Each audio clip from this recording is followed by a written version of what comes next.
in association with Ya Mu'ayyad, Ya Mu'majjad, Ya Imam al-Qiblataini,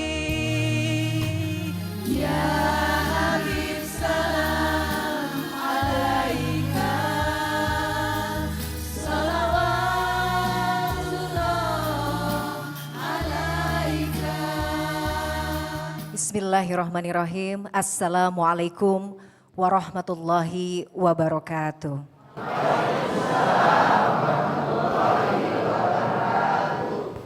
Pemirsa Gapai Kemuliaan yang dirahmati Allah, apa kabar Anda hari ini? Semoga Anda senantiasa sehat, bahagia dan selalu berada dalam curahan kasih sayang dari Allah Azza wa Jalla. Amin ya Rabbal Alamin. Alhamdulillahirrabbilalamin, senang sekali hari ini saya Miladia Rahma kembali dipertemukan dengan Anda pemirsa dalam program kesayangan kita Gapai Kemuliaan Ramadan Roadshow. Dan hari ini memang terasa sangat istimewa pemirsa karena kami hadir langsung di tengah-tengah para jamaah di masjid kita yang mulia, Masjid Tangkuban Perahu di kawasan Setiabudi, Jakarta Selatan. Kita sapa dulu para jamaah kita yang sudah hadir. Assalamualaikum Bapak Ibu, sehat? Alhamdulillah. Dan Bapak Ibu yang berbahagia, komunitas yang hari ini hadir merupakan komunitas dari Tholabul Ilmi Lintas Angkatan, Ikatan Keluarga Alumni SMA Negeri 3 Jakarta. Dan ini merupakan sebuah proyek kolaborasi dan juga silaturahim sebenarnya dari Gapai Kemuliaan CNN Indonesia bersama dengan Ikatan Keluarga Alumni SMA Negeri 3 Jakarta sebagai ikhtiar bersama untuk senantiasa mengisi hari-hari kita di bulan suci Ramadan dalam rangka untuk menambah keimanan kita dan juga menambah nilai-nilai kemuliaan dan semoga Allah ridho dengan ikhtiar kita ya Bapak Ibu ya. Baik, amin. Saya mau cek semangatnya dulu Bapak Ibu supaya nanti kita sampai dengan akhir acara masih juga semangat karena hari ini insya Allah kita akan mendapatkan ilmu yang sangat bermanfaat dari gurunda kita. Kita cek ya. Gapai Kemuliaan Ramadan. Masya Allah, Alhamdulillah. Dan senang sekali hari ini kita sudah kedatangan gurunda kita yang luar biasa. Beliau juga merupakan pengasuh dari program Gapai Kemuliaan yang selama ini sudah sering warawiri juga ya di dunia dakwah tanah air. Masya Allah kita sambut gurunda kita Kiai Haji Muhammad Faiz. Assalamualaikum Gus Faiz. Waalaikumsalam warahmatullahi wabarakatuh. Sehat? Alhamdulillah baik, Alhamdulillah. sehat. Ini rasa-rasanya sepertinya ini kali pertama ya Gus Iya, Faiz ya? saya kali pertama Gapai Kemuliaan di luar studio Di luar CNN. studio. Iya. Rasanya gimana Gus Faiz? Rasanya luar biasa karena saya datang pagi hari ini, itu masjid ini adalah masjid yang penuh kenangan. Allah. Saya datang ke masjid ini mulai saya masih kecil, ikut ayah saya mengaji di masjid ini, sampai saya mengajar di masjid ini, dan hari ini saya bersama Gapai Kemuliaan juga hadir di masjid ini bersama Bapak Ibu yang luar biasa. Masya Allah luar biasa. Jadi ini masjid penuh nostalgia ya Pak Iya. Kiai ya. Insya Allah nanti kita bisa belajar bersama. Sembari mengingat memori-memori yang indah. Masa kecil begitu ya Pak Kiai ya. Baik, tidak usah berlama-lama lagi. Insya Allah Bapak Ibu kita hari ini akan belajar tentang keutamaan malam Lailatul Qadar. Jadi nanti juga dipersiapkan Bapak Ibu jika memiliki pertanyaan di segmen berikutnya kita akan buka sesi tanya jawab. Monggo silahkan kalau ada pertanyaan langsung disampaikan ke Gus Faiz. Baik, Gus Faiz kalau kita bicara tentang Ramadan selalu identik juga apalagi di malam-malam terakhir dengan Lailatul Qadar. Tapi sebelum kita bahas sebenarnya tanda-tandanya apa, kemudian bagaimana kita bisa meraihnya, bagaimana sebenarnya kita memaknai atau mendefinisi Lailatul Qadar dalam perspektif Qur'ani yang mungkin selama ini kita luput. Tafadhol Pak Kiai. Lailatul Qadar itu lailahnya adalah malam hari. Al-Qadar itu di dalam bahasa Arab itu memiliki beberapa makna. Makna yang pertama, Al-Qadar itu asyaraf wal fadl, kemuliaan. Al-Qadar itu juga diartikan sebagai al-manzilah, kedudukan. Al-Qadar itu juga bisa diartikan dengan kesempitan. Sempit karena malam itu dunia diisi oleh begitu banyak malaikat. Al-Qadar itu juga bisa diartikan dengan ketetapan. Karena di dalam ayat yang lain itu dikatakan bahwa pada malam Lailatul Qadar itulah yufraku kullu amrin hakim. takdir kita 1 tahun itu diturunkan oleh Allah kepada malaikat, diberitahu Anda nanti dalam 1 tahun ini apa yang terjadi, apa yang dialami, apa yang didapatkan, apa yang hilang, itu juga ditentukan di malam itu. Maka dari kesekian banyak makna, malam ini memang malam yang sangat istimewa. Istimewanya di mana?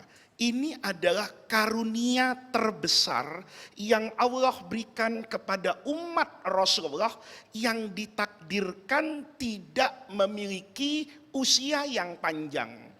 Nabi Nuh alaihissalam misalnya, itu diberi oleh Allah usia yang sangat panjang. Periode kenabiannya itu hampir 1000 tahun loh. Itu usianya, bisa dibayangkan Pak, kalau kita punya umur 1000 tahun, itu gimana hidup kita? Tentu waktu itu para sahabat itu bertanya kepada Rasulullah, kalau orang-orang sebelum kami diberi umur yang panjang, maka logikanya nanti mereka akan mendapatkan surga yang semakin tinggi. Karena saya misalnya, kalau kita istiqomah sholat, usia kita katakan 100 tahun, itu pun untuk generasi hari ini mencapai 100 tahun itu istimewa sekali.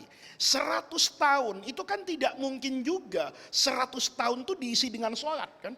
Pasti ada masa balita, masa kecil, belum lagi keganggu oleh bisikan-bisikan halus dari setan. Maka kata para sahabat, kalau usia kami 100 tahun, kemudian efektif ibadah 80 tahun, maka rasanya sulit untuk mengejar ketinggian surga yang nanti dicapai oleh umat-umat sebelum kami.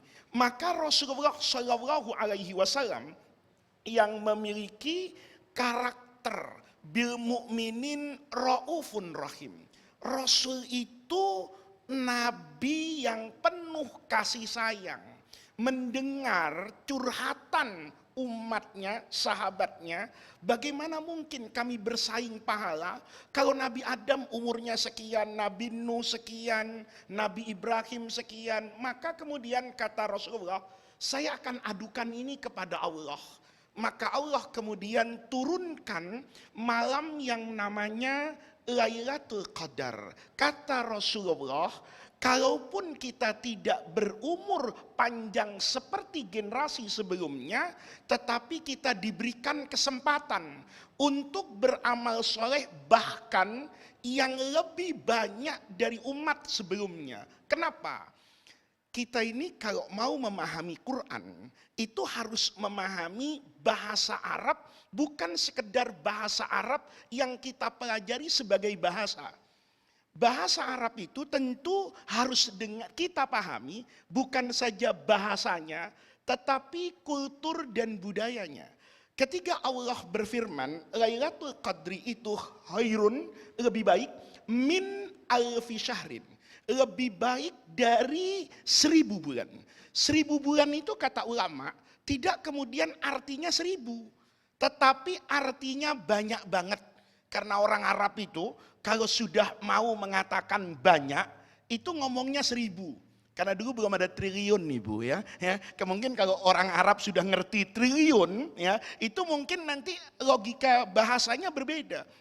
Tapi karena dulu bilangan itu kecil, maka yang paling banyak itu digambarkan dengan 1000. Maka kemudian dikatakan khairun min. Ini menarik nih Bu.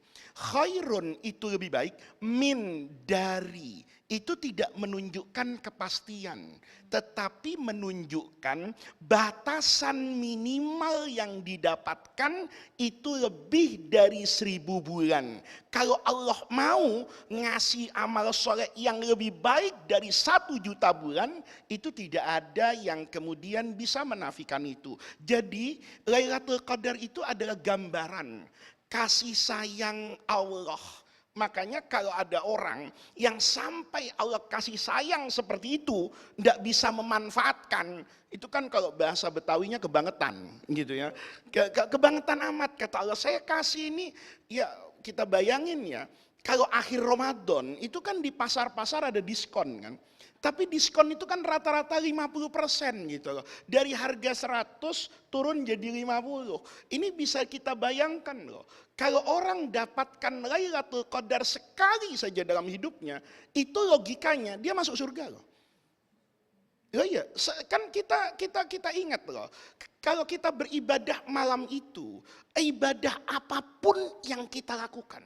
Saya sholat 2 rakaat malam itu hanya 2 rakaat, tapi saya dedikasikan untuk Allah. Ya Allah, saya ini kalau sholat selama ini bandel. Ya, kalau nggak terlambat, sholatnya nggak konsentrasi. Nggak konsentrasi, yang kan kita sering kan sholat, begitu Allahu Akbar, tukang sate ngipas-ngipas di pinggir masjid kan, begitu asapnya masuk ke hidung kita, itu bubar sholatnya. Yang kita katakan inna sholati wa nusuki wa mahyaya, hebat sekali ikrarnya. Tapi begitu ada sate, itu kepikiran kan, ini sate ayam apa sate kambing ya, Madura, Betawi, Tegal, Ponorogo, itu rasanya kuliner kita itu bermain-main di pikiran kita. Kemudian kita tahu kelemahan kita tuh seperti itu. Ngomong malam itu, ya Allah, kalau saya tidak bisa konsentrasi khusyuk, kalau saya selama ini sholat pikiran kemana-mana, maka malam ini ya Allah, saya niat betul mau sholat 2 rakaat, bahkan saya tidak berbicara dengan diri saya hanya mau berbicara dengan Allah. 2 rakaat nih diterima sama Allah, maka bapak dan ibu itu punya bekal bertemu dengan Allah dengan 2 rakaat sholat yang nilainya lebih bagus dari 83 tahun ibu sujud. Lihat nih. Kita bisa bayangin, ya, kita punya Allah yang seperti itu. Tahu-tahu di malam-malam Lailatul Qadar masih juga tidak ditarik untuk sujud kepada Allah. Saya ini Allah ditakdirkan suka banget sama duit. Tapi malam Lailatul Qadar ya Allah, saya ingin melawan ego saya. Saya yang selama ini jarang berbagi. Mulai maghrib ya Allah, saya tidak ingin ada tetangga saya, ada sahabat saya yang masih menangis karena tidak punya rezeki untuk memenuhi kebutuhannya menjelang Idul Fitri. Ibu keluar dari rumah, cari anak yatim, cari anak-anak yang tidak memiliki orang tua, cari mereka yang tidak cukup rezekinya. Ibu buat tertawa anak itu 1 malam.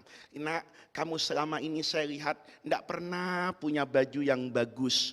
Saya mohon maaf gitu ya, kalau habis acara di Tanggupan Perahu, anak yatimnya itu jangan diberikan di Tanah Abang gitu loh. Di Grand Indonesia sekali-kali ya kan, dibungkus yang bagus, dengan paper bag yang bermartabat, kasih dia malam hari itu. Ketika anak yatim itu tersenyum, kita tidak pernah tahu rasa syukur yang bergema di dalam jiwanya. Kalau hari itu adalah malam Lailatul Qadar, maka ibu pernah mendatangkan senyum buat kaum papa yang dicatat oleh Allah itu senyumnya 1000 tahun. Kata Rasulullah, kita bertemu dengan saudara kita, memberi wajah yang nyaman, senyum itu bisa membebaskan dari api neraka. Padahal senyumnya cuma setengah menit. Gimana kalau memberikan senyum yang lebih dari 1000 bulan? Masya Allah. Jadi jangan sia-siakan kesempatan malam Lailatul Qadar. Nah, artinya kita juga harus peka dan harus punya strategi untuk menjemput itu Pak Kiai. Nanti kita bahas ya di segmen berikutnya ya. Kita jeda terlebih dahulu. Pemirsa jangan kemana-mana. Gapai Kemuliaan Ramadan Roadshow masih akan kembali setelah jeda yang satu ini. Gapai Kemuliaan Ramadan. Insya Allah berkah.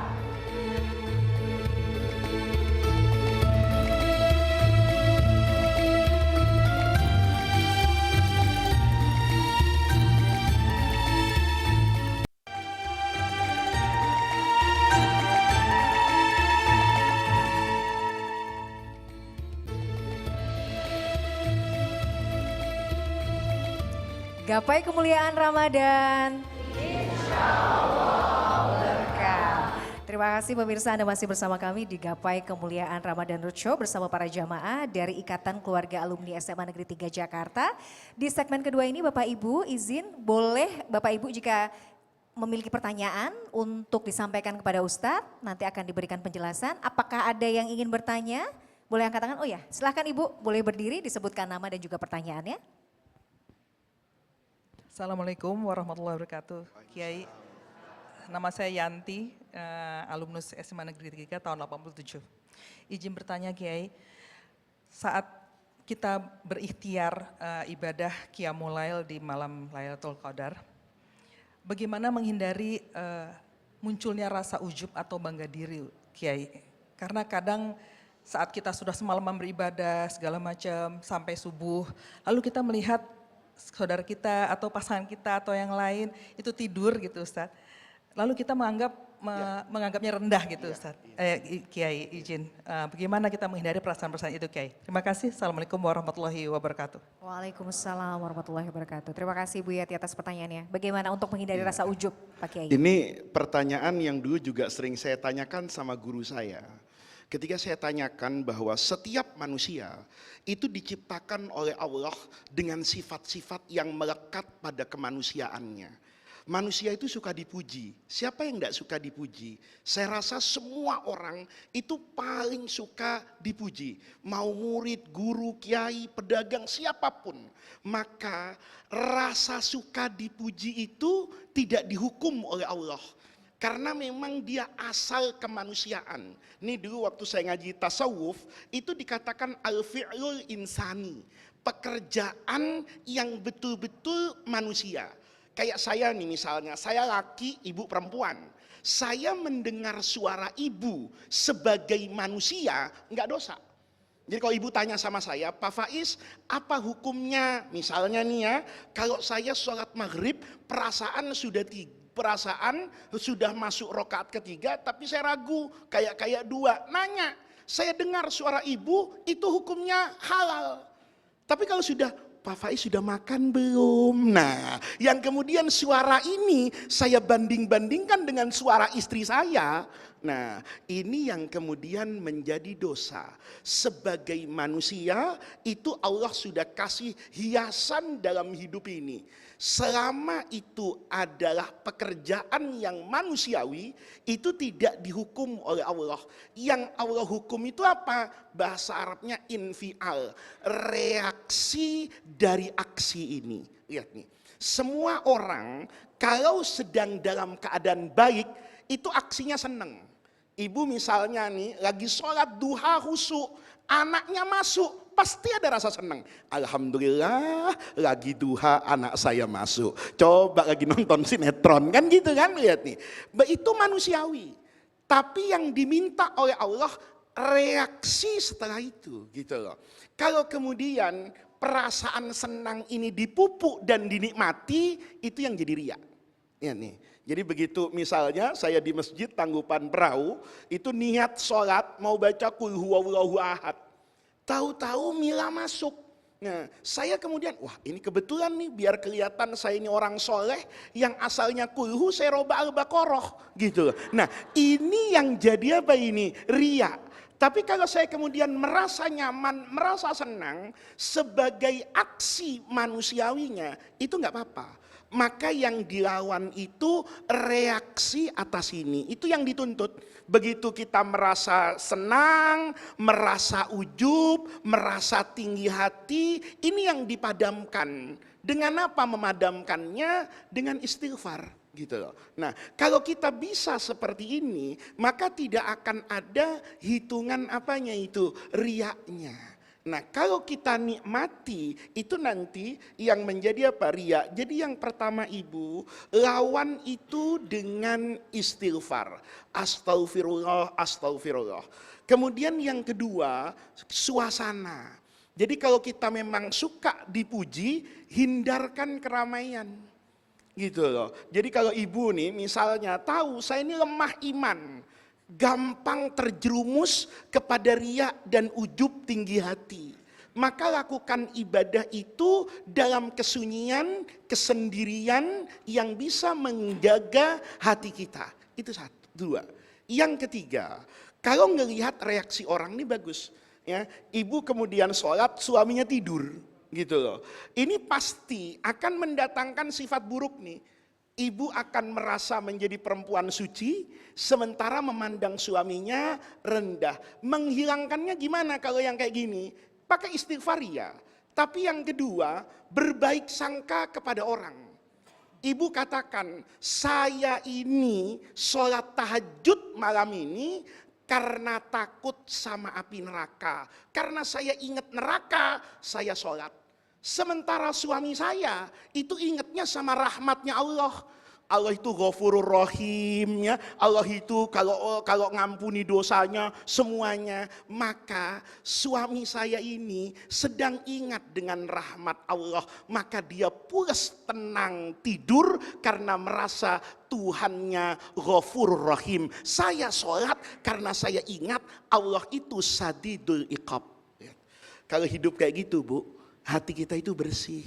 Kita ini kadang-kadang ngurusi orang tapi lupa dengan diri kita sendiri. Kalau kita bisa seperti ini, itu hidup kita tenang. Nanti ngelihat orang, oh iya ya, saya pulang dari masjid, ya kan? Saya sholat. Sementara security di kompleks saya itu menjaga apa ini? Rumah saya. Maka ketika saya pulang, saya berbaik sangka.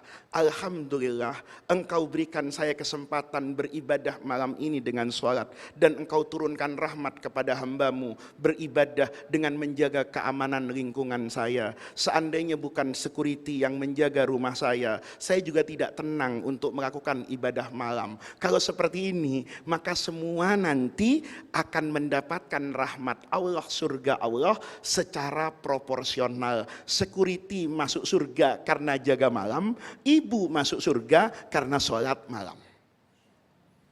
Dahsyat jawabannya. Mudah-mudahan bisa dimengerti Ibu. Tapi betul, jadi poinnya 3 Pak Kiai kalau boleh saya rumuskan. Yang pertama adalah istighfar. Yang kedua bagaimana kita kemudian menyesuaikan suasana supaya kita tidak tergiring dan terjebak dalam ujub atau bangga diri. Yang ketiga senantiasa berprasangka baik kepada orang lain. Itu kayaknya kunci hidup tenang ya. Kunci hidup tenang. Dan hati lapang seperti Pak Kiai ya. Baik. Mudah-mudahan ini kita bisa praktekkan dalam kehidupan sehari-hari ya Bapak Ibu ya. Meskipun ya tantangannya pasti banyak ya Pak Kiai. Baik, kita akan lanjutkan pembahasan. Pak Kiai, menyambung pertanyaan di segmen sebelumnya. Pak Kiai menyampaikan ini momentum sangat langka, istimewa. Allah udah kasih pintu seluas-luasnya untuk kita bisa dapat kesempatan Lailatul Qadar. Tapi kita juga perlu cerdas untuk membuat strategi untuk bisa meraihnya. Apa yang perlu kita persiapkan Pak Kiai? Yang pertama adalah perasaan bahwa Allah itu ingin semua hambanya masuk surga. Ini bedanya Allah sama atasan. Nah, kalau atasan itu nemu bawahannya salah, seneng Pak. Auditor itu kalau mengaudit itu berharap menemukan temuan gitu loh. Ini harus kita buang jauh-jauh nih dari kepala kita ini. Kalau mohon maaf nih, mungkin alumni ada yang akuntan, ada auditor, ya kan, atau ada hakim, ya, atau ada polisi. Itu kalau patroli di jalan, itu senengnya kalau ada yang salah. Guru kan juga begitu. Kalau ujian, itu kepengen murid nggak bisa jawab, supaya menunjukkan saya yang pintar, kamu yang bodoh. Allah itu harus dibuang perasaan itu. Allah itu inginnya semuanya itu masuk surga. Maka coba lihat. Sarana masuk surga itu mudah. Sarana masuk neraka itu sulit. Ya, Bapak kalau mau nikah tinggal di KUA aja gampang Pak. Iya kan? Nggak usah bikin pesta juga bisa. Tapi Bapak mau selingkuh, kalau di Jakarta itu pergi ke Surabaya. Iya kan? Perlu ngecap rambut, pakai topi, pakai kacamata, supaya samar. Iya kan kalau kita lihat. Ini konsep agama itu juga dekat dengan itu. Coba lihat. Yang dilarang sama Allah itu kan yang besar-besar. Tapi ketika dorongan untuk masuk surga, kata Allah, ittaqun nar, supaya kamu tidak masuk neraka, masuk ke surga, carilah itu walau bisyaqi tamratin, walaupun dengan sepotong apa ini, kurma. Ini coba lihat, kita ini puasa besok, itu antara 29 hari atau 30 hari, tidak mungkin lebih. Ya, kalau ada orang puasa 32 hari, enggak tahu gimana caranya gitu. Tapi yang saya tahu puasa itu hanya 29 atau 30. Itu logika zohirnya. Tapi kalau Bapak nih di jalanan maghrib, kemudian bawa minuman atau bawa roti, begitu maghrib terdengar, kita berbagi makanan, maka sejatinya puasa kita hari itu 2 pahalanya. pahala dari puasa kita sendiri dan puasa dari berbagi berbuka kepada orang yang berpuasa hari itu. Bisa kita bayangkan ini, betapa murahnya surga. Kalau kita ambil aja kalengkeng, ini mohon maaf ya tukang kalengkeng jangan tersinggung ya. Ini kan buah yang cukup murah meriah itu. Kadang-kadang dijual itu di mobil itu 5.000 rupiah dapat 1 bungkus. Coba seandainya kita maghrib besok nih bawa kelengkeng yang harganya 5.000 itu loh. Setiap ada orang lewat kasih 1. Kasih 1. Kebetulan 1 itu nanti yang pertama kali masuk ke dalam apa ini? Perutnya. Maka hari itu puasa kita nilainya sekeranjang kelengkeng itu. Itu baru ngasih kelengkeng, Pak. Gimana kok ngasih durian montong? Girangnya kayak apa? Kasih musangking misalnya. Manisnya sama. Lah, ini sebetulnya Milaya, itu adalah konsep bagaimana sih kita mempersiapkan ibadah. Jadi enggak usah bahasanya. Allah itu tidak meminta sesuatu yang wah dari kita. Allah itu tidak meminta sesuatu yang mewah dari kita. Lailatul Qadar itu tidak boleh dimaknai dengan ibadah tertentu yang sifatnya apa ini? Menyulitkan terhadap individu pribadi.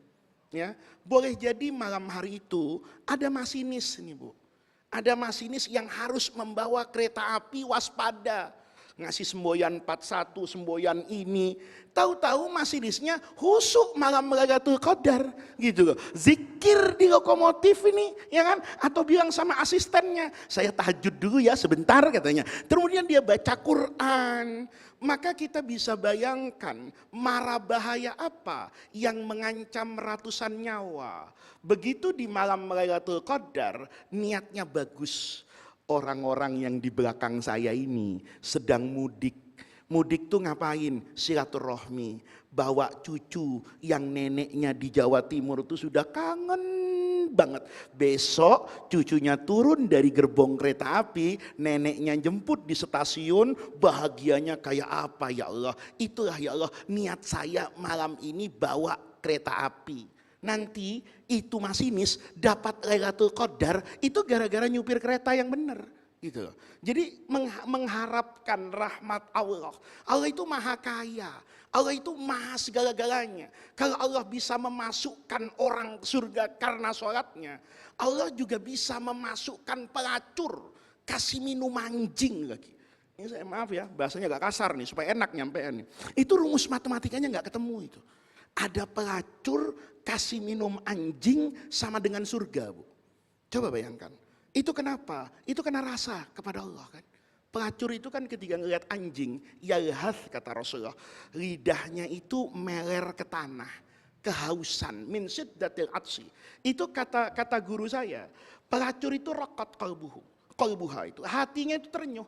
Ya Allah, anjing ini karena air liurnya najis mughalladhah, dihindari sama banyak orang. Seperti saya, karena saya ini melacurkan diri, dianggap sampah masyarakat, maka tidak ada orang yang mau dekat dengan saya. Saya ini ya Allah, merasakan betul tidak enaknya dianggap kotoran di tengah masyarakat. Saya tidak ingin apa yang saya rasakan dirasakan oleh anjing itu.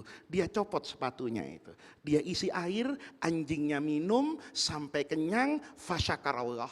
Anjingnya bilang, ya Allah, alhamdulillah, sekalipun saya anjing, ada hambamu yang masih menebarkan kasih sayangmu di muka bumi ini. Nanti anjingnya masuk ke dalam apa ini? Surga. Nah, itu yang menarik. Itu Jadi menarik. pada prinsipnya adalah menjaga perasaan, menjaga optimisme kita bahwa Allah itu maha penuh kasih sayang dan rahmatnya meliputi semuanya Pak Kiai. Baik. Insya Allah nanti kita akan bahas lagi Pak Kiai di segmen berikutnya. Kita jeda terlebih dahulu, pemirsa jangan kemana-mana. Gapai Kemuliaan Ramadan masih akan kembali setelah yang satu ini. Tetaplah bersama kami. Gapai Kemuliaan Ramadan. Insya Allah berkah.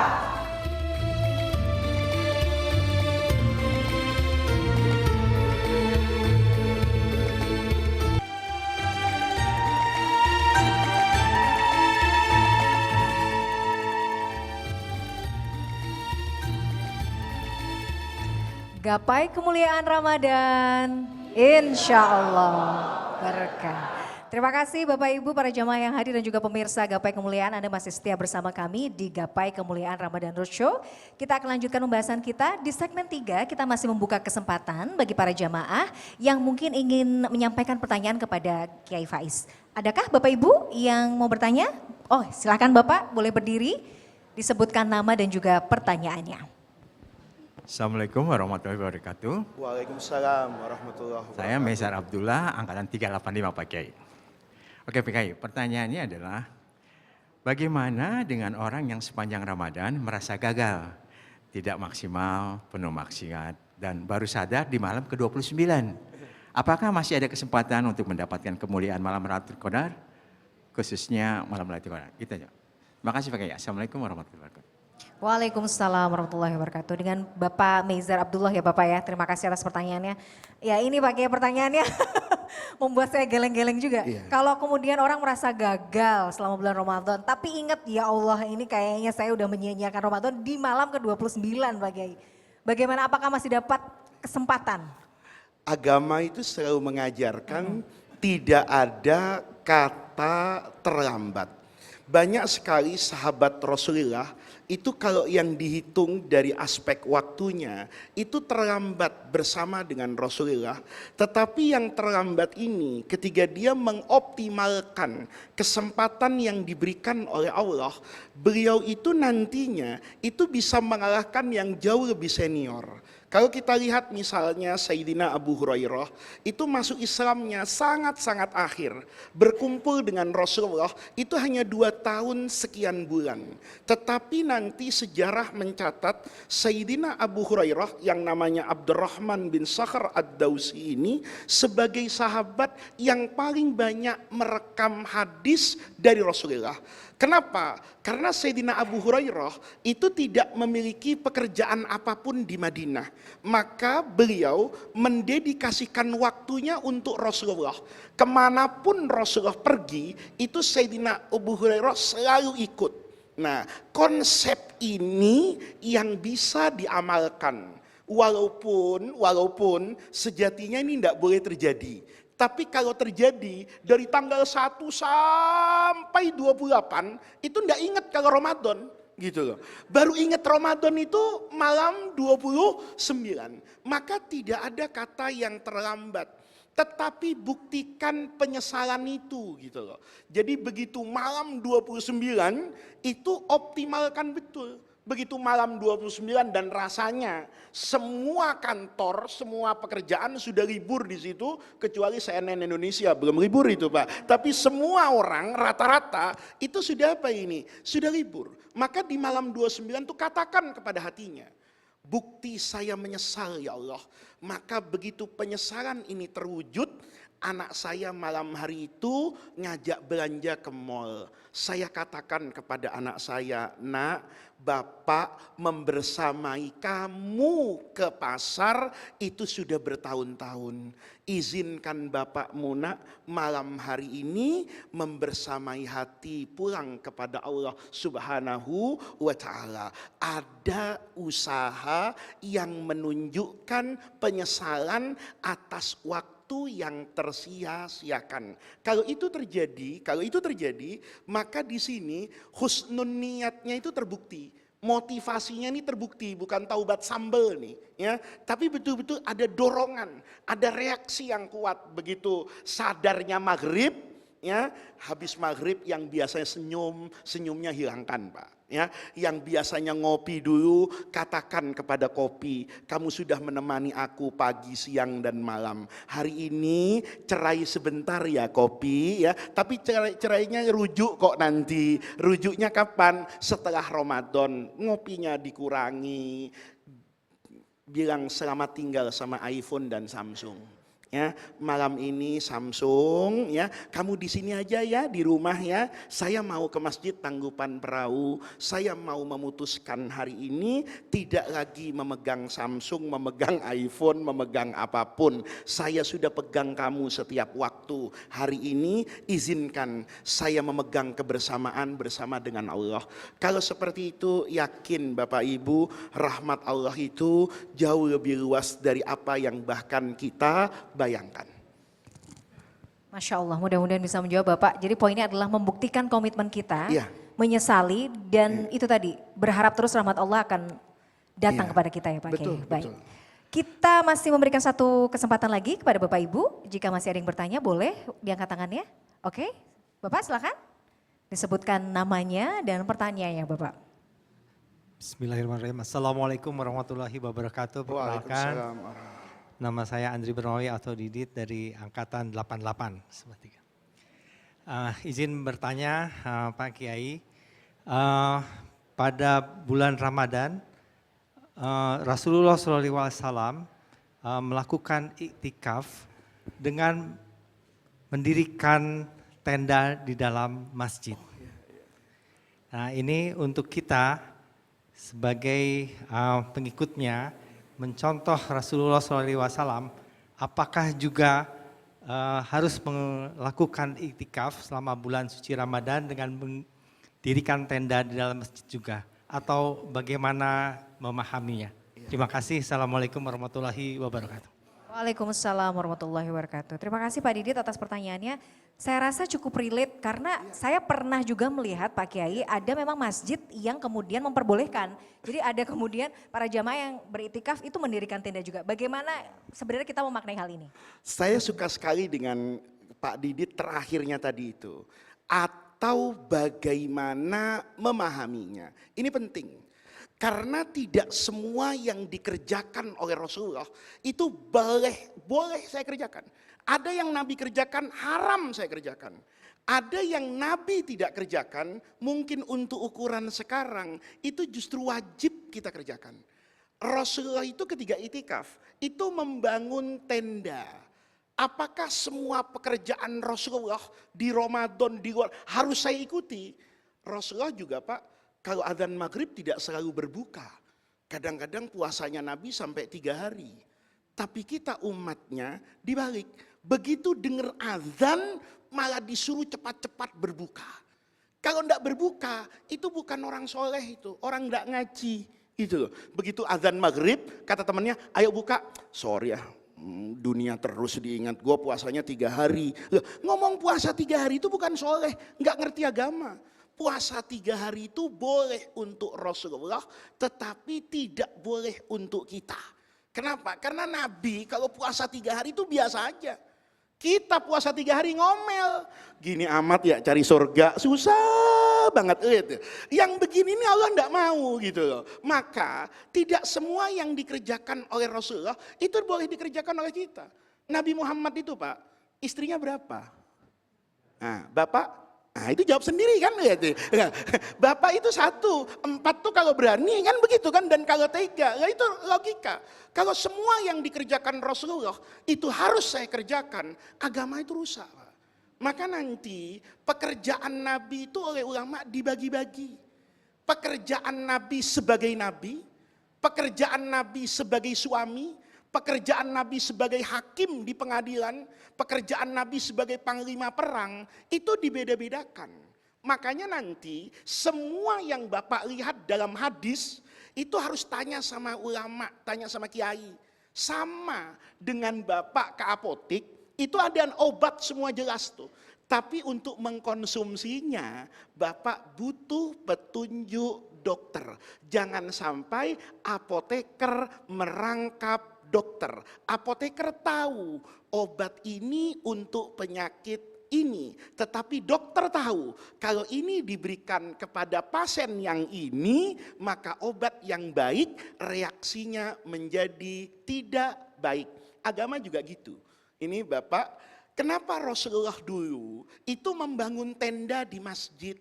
Jangan bayangkan masjid Rasulullah itu kayak masjid Tangkuban Perahu.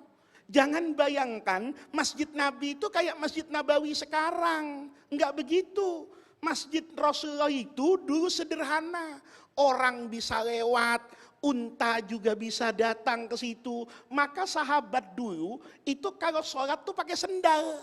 Nih, jangan kemudian orang punya semangat niru Nabi tapi enggak pakai ilmu. Masuk ke masjid Tangkuban Perahu ini pakai sendal. Insya Allah Pak dimaki-maki sama pengurus masjid. Kenapa? Masjidnya beda. Lihat nih Pak. Ada masjid yang sekarang tuh masih pakai sutroh, pakai kayu, pakai apa, kalau orang sholat dikasih tanda di depannya. Itu di Masjid Nabi iya.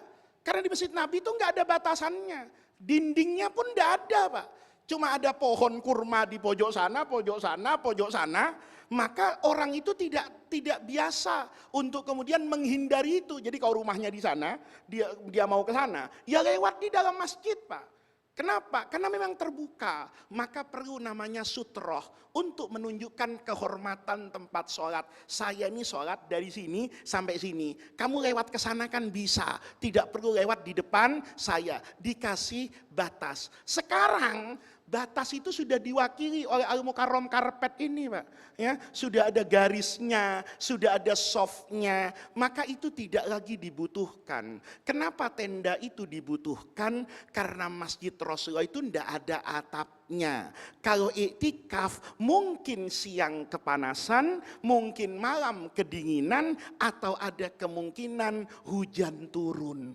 Kalau Bapak pasang tenda di masjid, ya mana tenda sekarang pakai tali, saya tidak bisa membayangkan waktu terawih dibongkar dulu, waktu duhur diangkat dulu, kepantasan, tradisi dan budaya sekarang itu berbeda dengan masa lalu, maka itu tidak lagi dianjurkan. Kalau Bapak mau iktikaf, menjaga kesucian masjid, yang paling benar bukan bawa tenda Pak, tapi bawa tikar, bawa kasur lipat.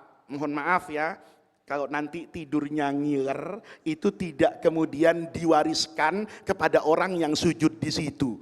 Nanti orang yang sujud di situ kasihan Pak, dapat barokah orang iktikaf, ini kok parfumnya beda ya. Nah, yang seperti ini itu yang sekarang menjadi konteksnya. Jadi sebetulnya yang namanya tenda atau apapun, semangatnya adalah menjaga kehormatan dan kesucian masjid. Maka sekarang tidak harus berbentuk tenda.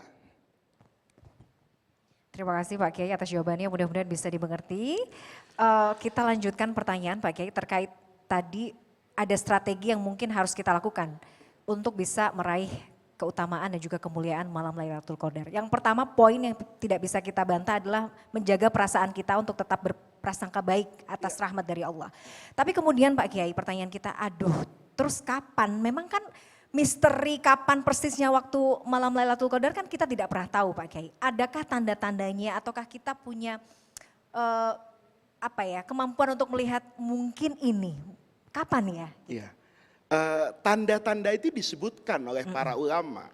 Tetapi memang kalau kita ribut pada tanda-tanda itu, akhirnya bergosip kayak sinetron itu gitu. Si ibu nih bilang, maghrib ini perasaan tenang ya, udaranya damai. Lah iya, dia hidup di perkampungan, yang di Sudirman Tamrin berisik itu dengan yang namanya apa ini? Klakson. Nah, yang seperti itu panduannya ada. Kata Rasulullah misalnya nanti ditafsirkan oleh para ulama, malam itu terasa lebih tenang. Tetapi persoalannya, tenang itu kan tidak objektif kan.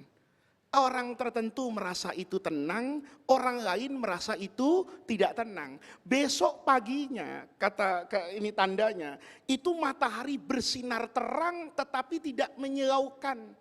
Persoalannya yang bisa mendefinisikan itu siapa? Saya saja dengan anak saya suka berdebat, kata anak saya, kayaknya pagi malam Lailatul Qadar, kenapa? Ini enggak silau. Kata anak saya yang satunya, kata siapa? Silau, lihat nih.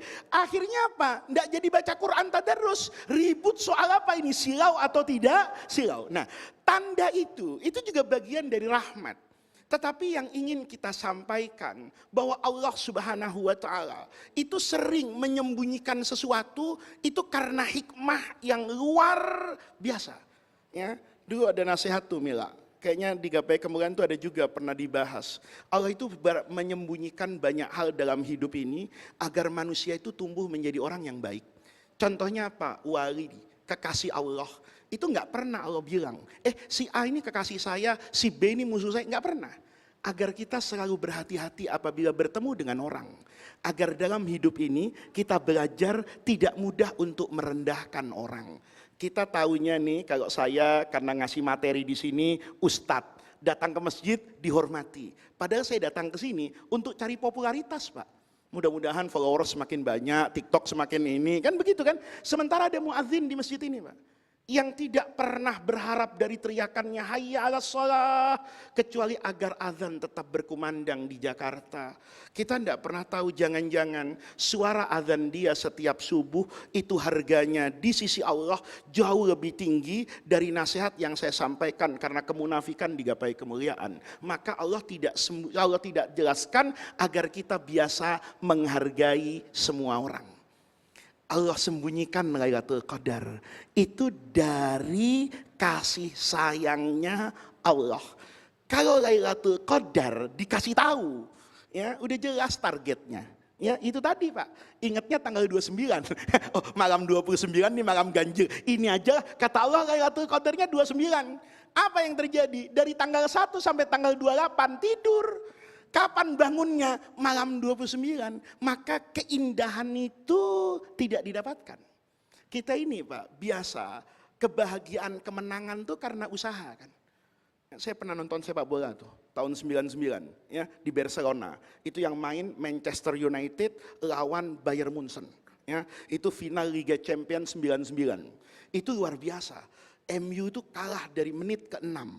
Nanti menit ke-90 itu masih 0-1. Begitu injury time ada tambahan 3 menit, itu MU bisa memasukkan 2 gol ke gawang Bayer sehingga 3 menit itu merubah wajah final Liga Champion, merubah takdir di langit Barcelona. Bayangin, itu rasanya saya jujur, Pak, saya itu fansnya MU dulu ya. Jadi saya itu senang betul, begitu menang itu rasanya Fatihah yang saya bacakan untuk MU di awal pertandingan itu betul-betul bermakna. Kenapa?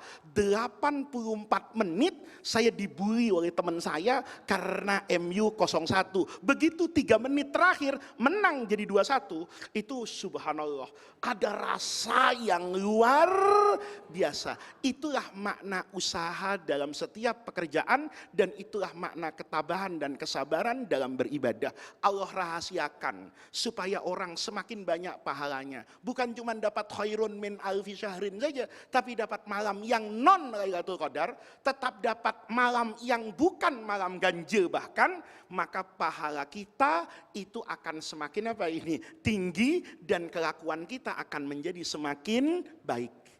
Oke, Masya Allah. Wah, luar biasa ya Pak Kiai. Berarti kita harus itu tadi ya, nggak bisa kemudian kita hanya gaspolnya, kalau saya menangkapnya Pak Kiai, kita tidak bisa kemudian gaspolnya di akhir. Kita harus set itu memang dari awal-awal supaya nggak ketinggalan energinya. Dan gitu. bukan cuma itu Mbak Mila ya, tapi yang lebih penting agar kita tidak tinggi hati. Sepakat. Kalau malam Lailatul Qadar itu dikasih tahu sama Allah, malam 29, Masya Allah, semua orang besok itu saya khawatir berhenti sholat gitu loh. Kenapa? Saldo masih 1000 bulan. Ya, kenapa? Dia merasa yakin. Tapi ketika dia tidak tahu malam kapan sebetulnya Lailatul Qadar, maka hati itu selalu terjaga pada khosyah kepada Allah. Saya khawatir bukan malam itu, maka saya kerja, maka saya ibadah malam ini. Itu yang paling penting Mila, dirahasiakannya Lailatul Qadar. Baik. Sepakat Pak Kiai, menarik sekali pembahasan kita, tapi seperti biasa Pak Kiai kita jeda kembali. Pemirsa jangan kemana-mana, Gapai Kemuliaan Ramadan Roadshow masih akan kembali setelah yang satu ini, tetaplah bersama kami Bapak Ibu, Gapai Kemuliaan Ramadan. Insya Allah berkah.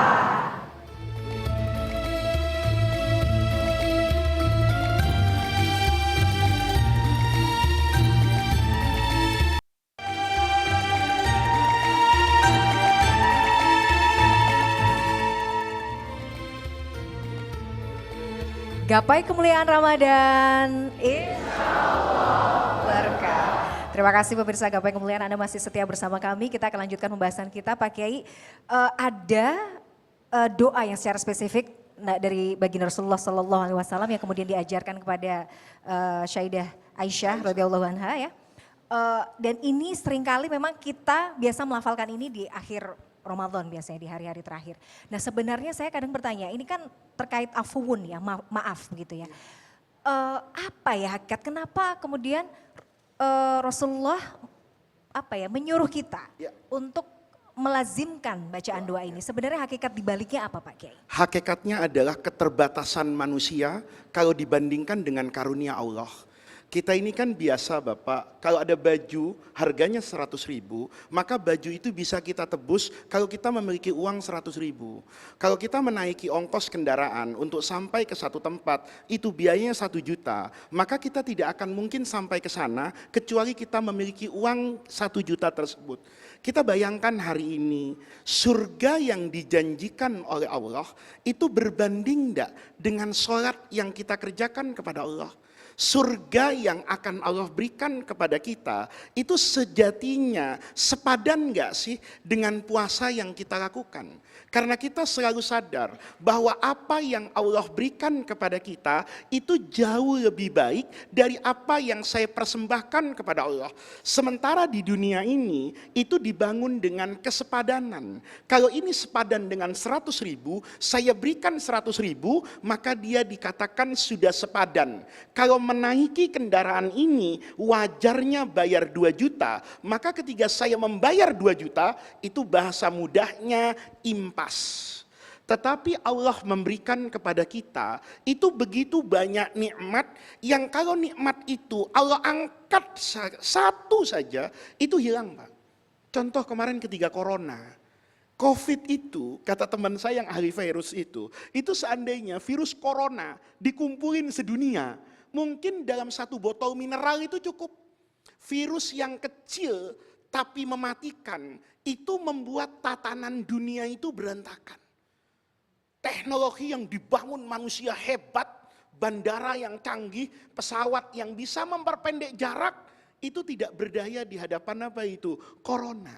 Sampai kita saja yang biasa melakukan sosial dengan mudah, hari itu semuanya pakai apa itu? Masker. Itu Allah baru kasih virus apa ini? Corona.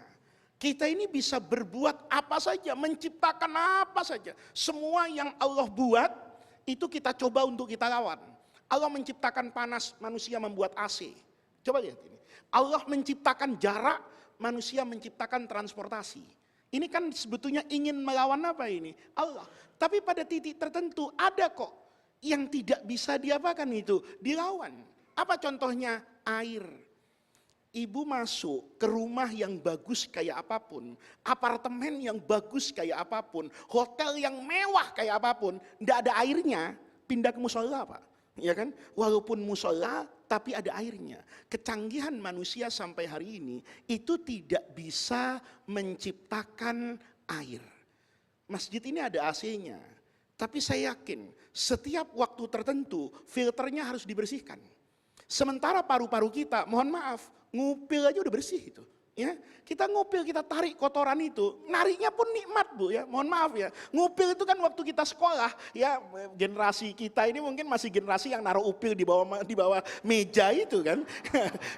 Ini yang senyum ini pelakunya berarti kan gitu. Nah, ini kalau kita lihat Bapak Ibu, itu kan nikmat sekali itu. Itu tanpa membutuhkan pembersihan filter. Itu Allah buat desainnya semudah itu. Itu kan nikmat yang luar biasa dari Allah. Yang kadang-kadang nikmat itu kita lupakan betul. Nah ini kalau kemudian Mila ya, kita bandingkan nih dengan sholat kita. Apakah sholat kita itu sama dengan karunia Allah berupa napas? Mungkin diantara para alumni ini ada yang dokter di rumah sakit. Ventilator itu mahal sekali. Di casnya pun harian. Gak ada ventilator tahunan tuh gak ada, takut gak bisa bayar. Ya kan? Ventilator tuh setiap hari loh. Hanya untuk menggantikan peran yang Allah tidak pernah menagih apapun dari kita kecuali ketundukan hati dalam sujud panjang kepada Allah. Lihat nih. Maka Mila, disinilah logika yang tadi itu. Kalau pertanyaannya seperti itu, maka kita harus waspada bahwa sesempurna apapun yang kita lakukan itu tidak akan berbanding lurus dengan apa yang Allah berikan dan apa yang Allah janjikan. Kita sholat 80 tahun, tapi di surga abadi. Lalu siapa yang mau membayar sisa tunggakan setelah 80 tahun? Coba bayangin. Kalau semua orang tuh registrasi di surga, ditanya sama Allah, kamu puasa Ramadan berapa tahun? Oh, 80 tahun Allah. Ya udah, berarti istanamu di surga ini 80 tahun ya masanya. Nanti setelah 80 tahun kamu keluar. puasa lagi. Kata, ya gimana caranya ya, kalau nggak bisa ke neraka. Masya Allah. Ya, kayaknya ke neraka semua kita. Lihat. Karena sebab itu kita katakan, Allahumma innaka afuun. Engkau tuh maha pemaaf. Kita tuh kan ngasih maaf karena ada sesuatu yang tidak layak dilakukan oleh orang kepada kita, maka kita berikan maaf. Maka tidak ada ibadah yang lebih afdol dari kita meminta maaf kepada Allah, karena itu menunjukkan kerendahan kita dan keagungan Allah. Jadi secara sederhana nanti ibu banyak saja baca. Nah ini juga tambahan nih Mila. Resep hidup itu kan diantaranya istighfar. Imam Abu Hanifah radhiyallahu anhu itu pernah ditanya sama muridnya, guru, anak saya sakit, tolong guru doa apa untuk menyembuhkan anak saya. Imam Abu dijawab, istighfar kamu sama Allah. Besoknya orang ini anaknya sembuh, tapi kena PHK. Ngomong lagi sama Imam Abu Hanifah, guru, rezeki saya macet, apa doanya dapat rezeki? Kalau ibu-ibu kan sholat duha, ya kan, ngotot lagi, Allahumma ingkana rizki fis sama. Yang suaminya supir ojek fis sama itu gimana? Kalau pilot iya rezekinya di langit. Tapi lupa dengan apa ini? Kondisi yang harus dilakukan sebelum doa. Apa itu? Istighfar. Kata Imam Abu Hanifah, istighfar, istighfar, istighfar. Kata guru saya, orang yang mudawamah melazimkan istighfar sampai lupa minta sama Allah.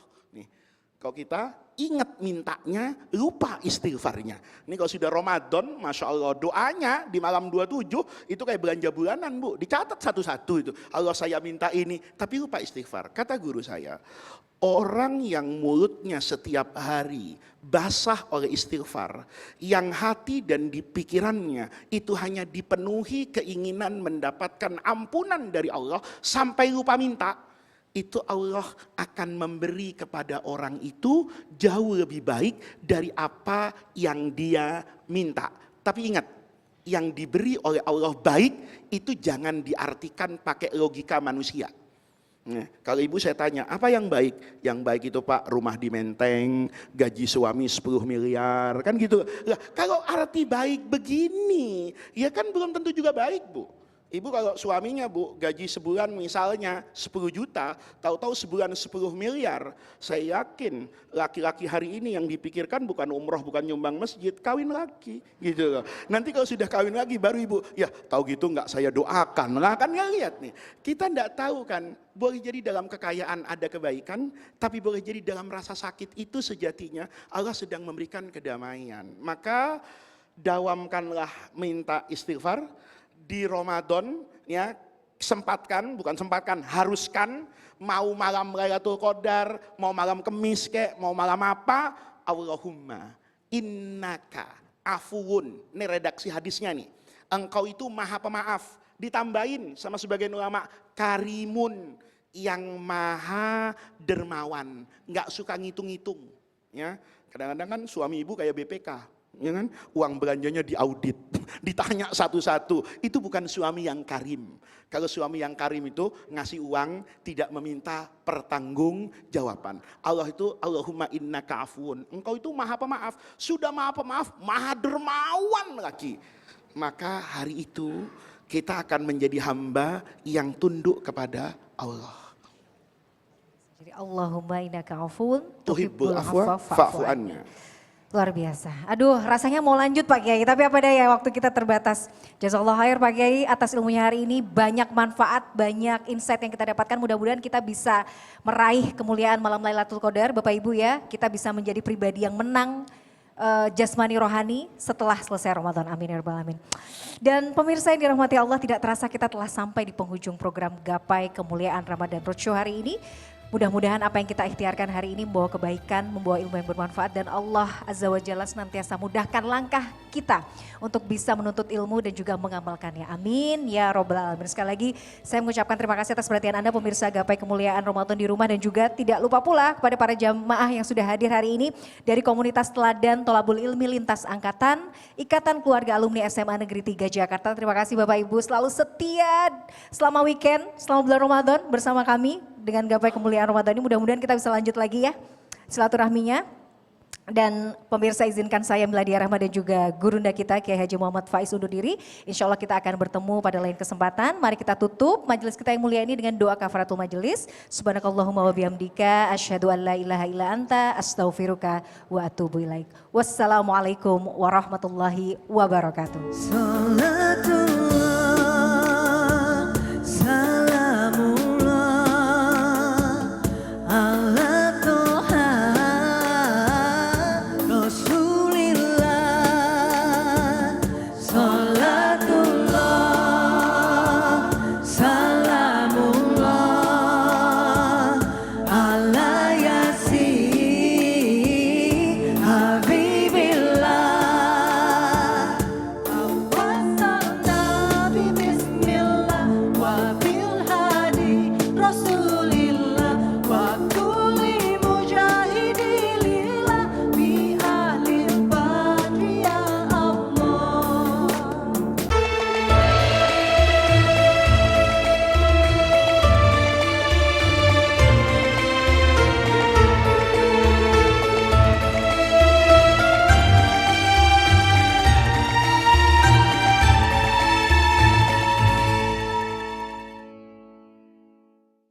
In association with